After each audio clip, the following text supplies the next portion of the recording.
Salam, bu gün dərs 37-nin izahına baxaq. Dünya əhalisinin coğrafiyası. Dünya əhalisi demoqrafiya elmində öyrənilir. Demoqrafiya elmi əhalinin sayını, təbii artımını, yaş cins tərkibini və s. öyrənir. Hazırda dünyada 8 milyard nəfərdən çox insan var və bu əhalinin təbii artımı ilə əlaqəlidir. Əhalinin sayı təkrar artımdan asılı olaraq dəyişir. Təkrar artım dedikdə doğum, ölüm və təbii artım nəzərdə tutulur. Təbii artım nədir? Doğum və ölüm arasındakı fərq təbii artım yaradır. Əgər doğulanlar ölənlərdən çox olduqda təbii artım adlanır. Doğulanlar ölənlərdən az olduqda təbii azalma baş verir.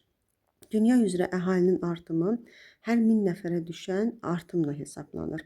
Məsələn, hər hansısa bir ölkədə əhalinin sayı 26 milyondur. İllik artım 390 min nəfərdir. Bəs 1000 nəfərə düşən təbii artımı tapırıq. Bu zaman 26 milyon 390 mindirsə, 1000 nəfərə də x nəfərdir. Tənasüblə həll etsək, hər 1000 nəfərə 15 nəfər təbii artım olar. Deməli, bu ölkədə təbii artım 15 nəfərdir. Yəni 1000 nəfər üçün 15 nəfərdir. Yoxsa ümumilikdə 26 milyon nəfər üçün 390 min təbii artım var. Ölkədə təbii artım birinci növbədə insanların maddi şərtləri ilə əlaqədar olaraq dəyişir. Bu qidalanması, məişət problemi, gigiyenası, səhiyyənin inkişafı və s. ilə bağlıdır. Eyni zamanda əhalinin təbii artımının az olmasına müharibələr, repressiya, soyqırım, epidemiyalar və s. də təsir göstərir. Doğumun yüksək olduğu ölkələrdə milli adət-ənənə çox olur, dini amillərdir, təhsil planlaşdırması olmur, ailə planlaşdırması olmur və s. Bu problemlərlə bağlı artıq doğum yüksək olur. Amma müharibə, soyqırım, aclıq yarananda bu ölkələrdə təbii artım yenə aşağı olur. Səbəb doğulanlar çox olsa da ölüm hallarının da çox baş verməsidir. Dünyada daha çox illik artım Asiya, Afrika, Latin Amerikası ölkələrindədir. Dünya əhalisi il ərzində 85-90 milyon nəfər artımla müşahidə olunur. Bu da ən çox dedik ki, Asiya, Afrika, Latin Amerikası ölkələrində daha çoxdur. Əhalinin təkrar artımına görə ölkələr iki qrupa bölünür. Birinci müasir qrup. Bu qrupda doğumda aşağı olur, ölüm də aşağı olur və beləliklə təbii artım da aşağı olur. Hər 1000 nəfərə 12 nəfərdən az təbii artım düşür. Bu daha çox inkişaf etmiş ölkələrdə və bəzi inkişaf etməkdə olan ölkələrdə özünü göstərir. Aşağı təbii artım özü də 3 qrupa bölünür. Birinci yarım qrupa 1000 nəfərə 5-12 nəfər artım. ABŞ, Kanada, Avstraliya, Yeni Zelandiya üçün səciyyəvidir. İkinci yarım qrupa 1000 nəfərə 0-5 arası artım. Bu artıq Fransa, Britaniya, İsveç, bu ölkələr üçün səciyyəvidir. Burada yəni əhalinin demək olar ki, təzələnməsi prosesidir. Yəni doğum da, ölüm də təxminən eyni olduğu üçün əhali stabil olaraq qalır. Üçüncü yarım qrupda isə artıq əhali artımı mənfiyə gedir. Doğulanların sayı ölənlərin sayından az olur. Bu da demoqrafik böhrana gətirib çıxardır. Demoqrafik böhrana biz depopulyasiya da deyə bilərik. Demoqrafik böhran baş verən ölkələrdə əhalinin sayında azalma gedir. Artıq burada əmək ehtiyatları çatışmır. Bura gələn miqrantların sayı çoxalır. Yaşlı əhalisinin sayı artır. Təbii artımın ikinci tipinə aid olan ölkələr bu ənənəvi tipdir. Burada hər 1000 nəfərə 12 nəfərdən çox artım düşür. Bu da daha çox inkişaf etməkdə olan ölkələr üçün səciyyəvidir. burada yüksək artım müşahidə olunur və əhalinin sayının həddindən artıq çoxalmasına, yoxsulluğa, müharibələrə, maddi durumun pisləşməsinə, ekoloji fəlakətlərə gətirib çıxara bilir. Bunun özü də qruplara bölünür. Bir yüksək hər 1000 nəfərə 12-24 nəfərdir ki, Asiya, Latın Amerikası, bəzi Aralıq dənizi sahili ölkələri üçün səciyyəvidir. Təbii artımı çox yüksək olanlar isə hər 1000 nəfərə 24 nəfərdən çoxdur. Artıq bu qrupa aid olan ölkələr Mərkəzi Afrika, Cənub-Qərbi Asiya ölkələridir ki, burada əhali artımı həddindən artıq çoxdur. Bu da demoqrafik partlayışa gətirib çıxarır. Əhali artımının kəskin şəkildə dəyişməsi demoqrafik inqilab adlanır. Xəritədə gördüyünüz kimi yaşıl rənglə verilənlər əhali təbii artımının ikinci tipidir. Yəni burada təbii artım yüksəkdir. Sarı rənglə verilənlər əhali təbii artımının birinci tipidir. Yəni burada təbii artım aşağıdır. Hazırda dünyada demoqrafik vəziyyət fərqlidir. Asiya, Afrika, Latın Amerikası ölkələrində əhalinin təbii artımı yüksəkdir. Buna səbəb milli adət-ənənədir. Erkən nikah, çoxuşaqlılığa üstünlük verilməsi, dinin təsiridir. Yəni ailədə uşaqların sayını məhdudlaşdırmaq olmur, qadağandır. Gender problemi, qadınların əksəriyyəti evdar qadındır, qadın azadlığı olmur. Ailənin iqtisadi tələbatı, yəni burada kənd təsərrüfatında çalışmaq üçün uşaqlara işçi qüvvəsi kimi baxılmasıdır. Amma Avropa, Şimali Amerika, Avstraliyada əhali təbii artımı aşağıdır. Bunun da əsas səbəbi qadınların ictimai fəallığının çox olması, yəni təhsil alırlar, müxtəlif vəzifələrdə işləyirlər. Nikah yaşının gecikməsi, yəni onlar daha çox təhsil başa çatır, karyera qururlar, yəni evlənmək üçün tələsmirlər. Uşaqların təhsil, tərbiyəsinə sərf olunan xərclərin çox olması, yəni bir uşaq dünyaya gətirib və o uşağa düzgün həyat vermək istəyirlər.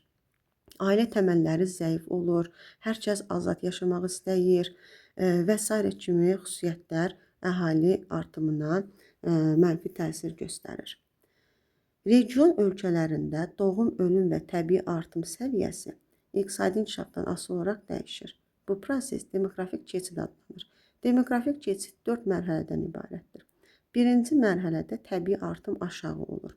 Bu, ibtidai cəmiyyət üçün səciyyəvidir. Doğum yüksək olur, amma eyni zamanda ölüm də yüksək olur və burada təbiətdən asılılıq daha çox olur. Müasir dövrdə Yeni Qvineya adasında, Amazon Konqo hövzələrində, ekvatorial meşədə yaşayan hər hansı bir qəbiləni biz misal göstərə bilərik ki, demoqrafik keçidin birinci mərhələsidir. Demoqrafik keçidin ikinci mərhələsi. Bu mərhələdə doğum yüksəkdir və ölümün səviyyəsi artıq azalır. Birinci mərhələdə doğumda çox idi, ölümdə çox idi. Amma ikinci mərhələdə doğum yüksəkdir, ölüm azalır. Buna səbəb də səhiyyənin daha çox inkişaf etməsidir. Və burada təbii artım yüksək olur. Diqqət etsək, birinci mərhələ, ikinci mərhələ. Üçüncü mərhələ. Üçüncü mərhələdə ölümün səviyyəsi yenə azdır, amma doğumun səviyyəsi də aşağı düşür və təbii azalma baş verir. Burada artıq üçüncü mərhələdə əhalidə azalma prosesi gedir. Dördüncü mərhələ. Dördüncü mərhələdə doğum və ölüm arasında fərq az olur. Yəni doğumla ölüm demək olar ki, bərabər olur və bu da yenə artım aşağı düşür, hətta əhalinin təbii azalması prosesi gedir. Ölkələrdə demoqrafik siyasət həyata keçirilir. Demoqrafik siyasət nədir? Əhalinin sayı çox olan ölkələrdə azaltmaq üçün siyasət aparılır. Əhali sayının az olduğu ölkələrdə artırmaq üçün siyasət aparılır. Məsələn, bəzi ölkələrdə doğumun azaldılması yönündə siyasət aparılır. Bəzi ölkələrdə isə artırılması yönündə. Birinci tipə aid olan ölkələr. Birinci tipdə dedik ki, əhalinin təbii artımı aşağıdır. Ona görə əhalini artırmaq üçün siyasət aparırlar. Burada əhali üçün, məsələn, çoxuşaqlı ailələrə, yeni evlənənlərə güzəştlər verilir. Uzun müddətli ödənişli analıq məzuniyyəti verilir. Tibbi xidmət, təhsil xidməti dövlət hesabına verilir. Körpələr uşaq müəssisələrinə cəlb olunur, əhalinin fiziki, mənəvi sağlamlığı qorunur. Analar və uşaqlara dövlət daim dəstək olur. Yəni sırf uşaq sayı çoxalsın deyə. Amma bəzi ikinci tip ölkələrdə əhali sayını azaltmaq uğrunda siyasət aparırlar. Burada məsələn nikah yaşını artırırlar. Ali təhsil alanlar təhsili bitirmədən evlənə bilmirlər. Əhali tibbi cəhətdən maarifləndirilir. Az uşaqlı ailələrə güzəştlər verilir. Uşağı az olan valideynlərə müxtəlif güzəştlər tətbiq olunur ki, yəni doğumun qarşısı alınsın. Məsələn, Çin, Hindistan, Bangladeş, Pakistan bu tip ölkələrdəndir. Cənub-Qərbi Asiyanın əhali artımı çox olan ölkələrində, Səudiyyə Ərəbistanda, Birləşmiş Ərəb Əmirliklərində, Kuveytdə, Bəhreyndə doğum məhdudlaşdırılması qadağandır. Burada əhalinin təbii artımı yüksəkdir, eyni zamanda da əhalini azaltma siyasəti güdmürlər. Əksinə, doğulan uşaqlara müavinət verirlər, çoxuşaqlı ailələrə güzəştlər verirlər. Səbəb də burada neft sənayesinin daha çox inkişafı ilə əlaqədardır ki, işçi qüvvəsinə tələbatın çox olması ilə bağlıdır. Əhalinin yaş cinsl tərkibinə 3 qrupa bölə bilərik. 0-14 yaş arası olanlar 34%, 15-65 yaş arası olanlar 58%, 65 yaşdan yuxarı olanlar isə dünya üzrə 8%-i təşkil edir. İnkişaf etmiş ölkələrdə əhali sayı az olduğu üçün uşaqların sayı da azdır. Ona görə də əhalidə qocalma prosesi gedir. Qocaların sayı, yaşlıların sayı daha çoxdur. Amma inkişaf etməkdə olan ölkələrdə doğum çox olduğu üçün, təbii artım çox olduğu üçün uşaqların sayı çox, yaşlıların sayı isə nisbətən aşağıdır. Dünya üzrə uşaqların sayına görə ən aşağı yerdə Almaniya, İtaliya durur. Ən yüksəkdə isə 52% ilə Yəmən durur. Amma ümumi sayı götürsək, Çin və Hindistanda uşaq sayı çoxdur, çünki orada təbii artım çoxdur. Amma ölkə üzrə faizlə götürsək, Almaniya və İtaliyada az, Yəməndə çoxdur. Yaşlı əhali daha çox olan ölkə İsveçdir. Yaşlı əhali ən aşağı olan ölkə Malidir. Demografik göstəricilər arasında əhalinin cins tərkibi də mühüm rol oynayır. Kişi və qadınların faiz nisbəti. Bəzi ölkələrdə kişilərin sayı çoxdur, bəzi ölkələrdə qadınların sayı. Bu da qadınların sayı çox olan ərazilərdə, məsələn, müharibələr, qəzalar, kişilərin ağır iş şəraiti, zərərli vərdişlərin olması və s. kişilərin orta ömür müddətini qısaldır. Məsələn, bəzi ərəb ölkələrində qadınların sayı aşağı olur. Buna səbəb də bu ölkələrdə qadınların ictimai fəallığının olmaması, çətin həyat şəraiti, evdarlığa daha çox meyilli olmasıdır. Ona görə də ərəb ölkələrində kişilər üstündür. Qadınlar isə Latviya, Litva, Estoniya, Belarus, Rusiya, Ukraynada daha çoxdur. Dünyada orta hesabla 100 qıza 104-107 oğlan düşür. Amma 18-20 yaşlarda bu nisbətən bərabərləşir, 50-55 yaşlarda isə qadınlar üstünlük təşkil edir. Bu da kişilərin həyat şəraitinin, orta ömür müddətinin az olması ilə əlaqədardır. Xəritə sxemə diqqət yetirsək, qırmızı rənglə qadınların sayının çox olduğu ölkələr, diqqət yetirsək daha çox inkişaf etmiş ölkələr, inkişaf cəhətdən daha üstün olan, inkişaf etməkdə olan ölkələr aiddir. Kişilərin üstün olduğu ölkələr isə Ərəb ölkələridir, Hindistandır, Şimali Afrika ölkələridir. Kişi və qadınların sayca bərabər olduğu ölkələr isə İndoneziya, Monqolistan, Şərqi Afrika ölkələrində səciyyəvidir. Əhalinin yaş piramidasıdır. Yaş piramidası orta hissədən diqqət yetirsək, əhalinin yaşı göstərilir. Sağda qadınlar, solda isə kişilərin yaşına görə neçə nəfər olduğu göstərilir. Əmək ehtiyatları. Əmək ehtiyatları nədir? Ölkə əhalisinin yaşı və say tərkibi dövlətin əmək ehtiyatlarının əsasını təşkil edir. Əmək ehtiyatı 16-65 yaş qrupuna daxil olan fiziki və əqli cəhətdən sağlam, işləməkdən yayınmayan əhalidir. Ölkə əhalisi bölünür. İşçi qüvvəsinə daxil olmayan, yəni bunlar işləməkdən yayınanlardır.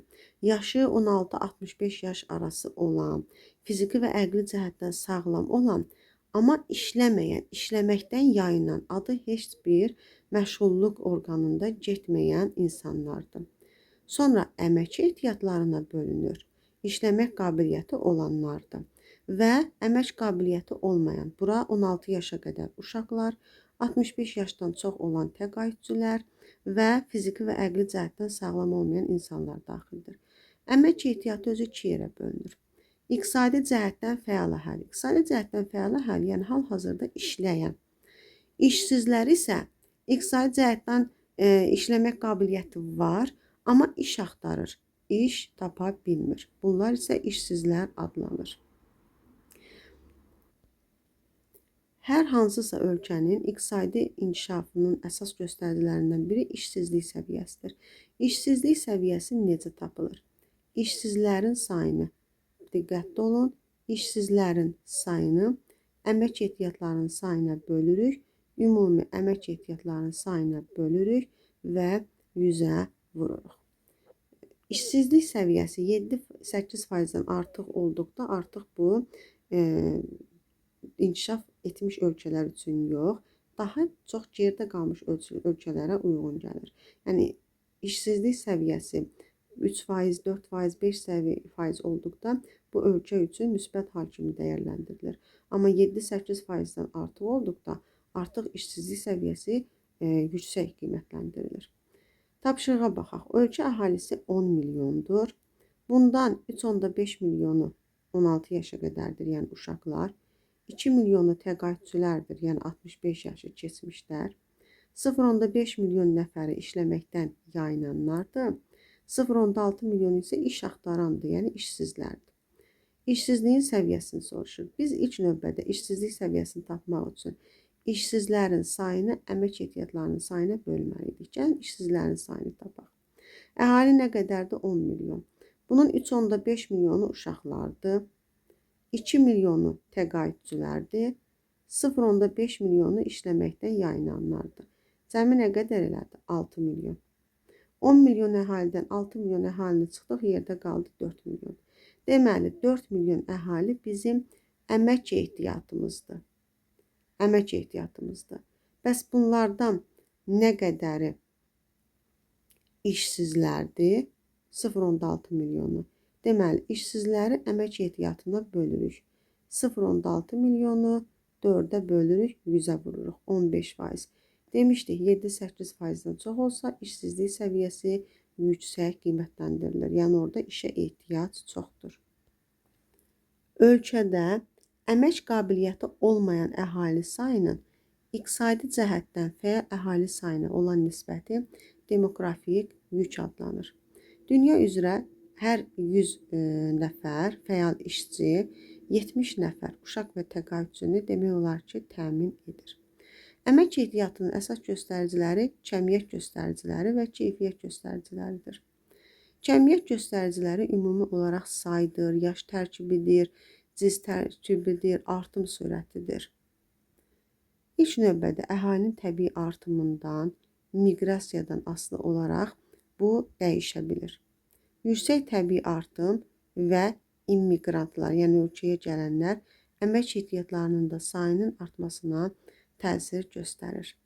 Keyfiyyət göstəricisi isə əhalinin təhsili, peşə hazırlığı, sağlamlığı, fiziki iş qabiliyyəti və s. əsas götürülür və əsas da əhalinin savadlılığı. Təhsilə ayrılan ümumi dövlət xərclərinə görə ən çox öndə gedən ölkə İsveç, Norveç, Türkmənistan, Afrikadan isə Angola və Botsvana ölkələridir. Əmək ehtiyatlarının keyfiyyət göstəriciləri iqtisadi artıma və əhalinin həyat səviyyəsinin yüksəlməsinə təsir göstərir. İnkişaf etmiş ölkələrdə əmək ehtiyatlarının sayı inkişaf etməkdə olan ölkələrə nisbətən azdır. Əmək ehtiyatı inkişaf etmiş ölkələrdə azdır. Amma keyfiyyət göstəricilərinə görə təhsil səviyyəsinə görə, sağlamlığına, iş qabiliyyətinə görə inkişaf etmiş ölkələr daha çox üstünlüyə malikdir. Çünki bu ölkələr insan kapitalına sərmayə qoyurlar. Yəni daha çox savadlılığa, iş qabiliyyətinə, peşə hazırlığı üçün sərmayə qoyurlar.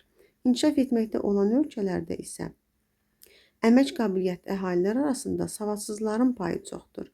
Bunlar ona görə də ekstensiv təsərrüfatla məşğul olurlar və bu da məhsuldarlığın aşağı düşməsinə səbəb olur.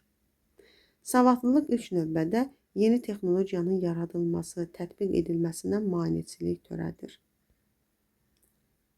Hər hansısa ölkənin iqtisadi sosial səviyyəsinin ölçülməsində işsizliyin rolu böyükdür.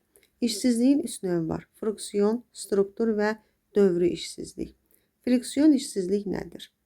İşçi bir iş yerindən digərinə gedir. İş şəraitini, işini bəyənmir. Ona görə də öz istəyi ilə iş yerindən çıxır və yeni iş yeri tapana qədər işsiz qalır.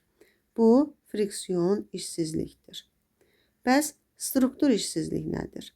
Ölkədə hər hansı bir texnologiyanın inkişafı nəticəsində bir sahəyə mütəxəssis ehtiyacı olmur. Amma digər ixtisaslara ehtiyac daha çox olur. Bu mütəxəssisə ehtiyac duyulmursa, bu artıq struktur işsizə gətirib çıxarır. Yəni, lazımsız peşə sahibləri struktur işsizliyə aid olur. Friksion və struktur işsizliyi təbii işsizlik adlandırırlar. Dövrü işsizliyi isə təbii işsizliyə aid deyil. O, hər hansısa böhran keçilən ölkələr üçün səciyyəvidir. Məsələn, şirkətlər bağlana bilir, böhran ola bilir, epidemiyalar ola bilir və s. Bu da dövrü işsizlik adlanır. İşsizlik ölkənin iqtisadiyyatına birbaşa təsir göstərir. Auken belə bir qanuna uyğunluq deyib ki, ümumi daxili məhsulun il ərzində 2,5% artması işsizliyin 1% aşağı düşməsinə səbəb olmuşdur. Dövlətin ən mühüm vəzifəsi işləmək arzusu olan insanlar iş yerləri ilə təmin edir. Məsələn, işsiz insanlar üçün məşğulluq yaradılır, vətəndaşlar üçün burada peşə hazırlığı keçilir, mövcud vakansiyalar yarandıqda vətəndaşlarla əlaqə saxlanılır. Məsələn, şəxsi bizneslərini qurmaq üçün onlara bir dəfəlik müavinət, kredit və s. verilir. Bununla da məşğulluq fondu məşğul olur.